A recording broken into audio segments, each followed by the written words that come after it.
আসসালামু আলাইকুম রহমতুল্লাহি বারকাতু।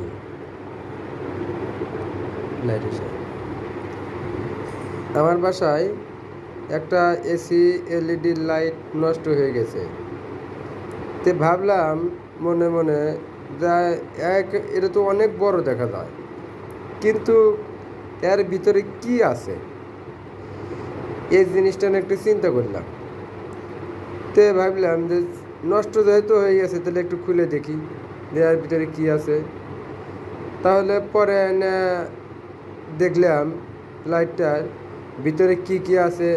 শুধু আমি না, আপনারা সবাই একটু দেখেন।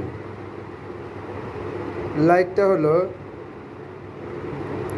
কি কোম্পানি সঠিক আমার জানা নাই, কিন্তু কিনছিলাম অনেক দিন হয়েছে। লাইটটা একটু সবাইকে দেখাবো। এই যে লাইটটা এরকম দেখলাম,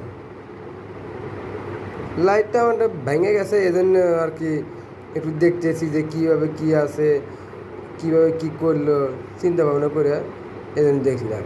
কিন্তু ভালো লাইট আমি এগুলো নষ্ট করবো না, কারণ যে টাকা দিতে সব কেনা, শ্রমের টাকা দিয়ে কেনা, এবং এগুলো কি আর নষ্ট করা যায়?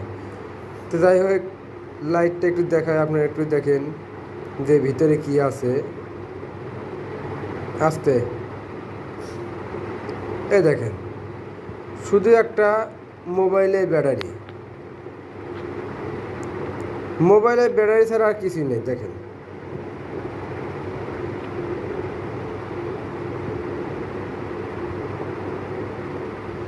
আর এই জিনিসটার সাথে এই জিনিসটা থাকতো।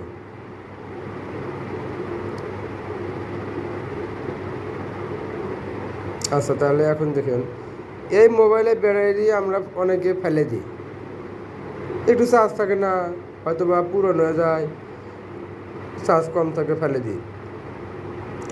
বাসায় বাসায় থেকেন যে এই 50 টাকায় 100 টাকা দিয়ে যে মোবাইল কেনে অনেকে, প্লাস আমরাও বেশি, এগুলো দিয়ে অনেক কাজে লাগায়।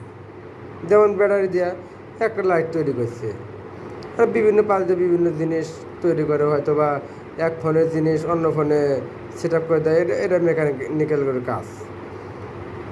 কিন্তু এই যে লাইটটা যে বানাইছে, আমরা ইচ্ছা করলে তৈরি করতে পারবো কিনা জানি না, কিন্তু চেষ্টা করতে হবে।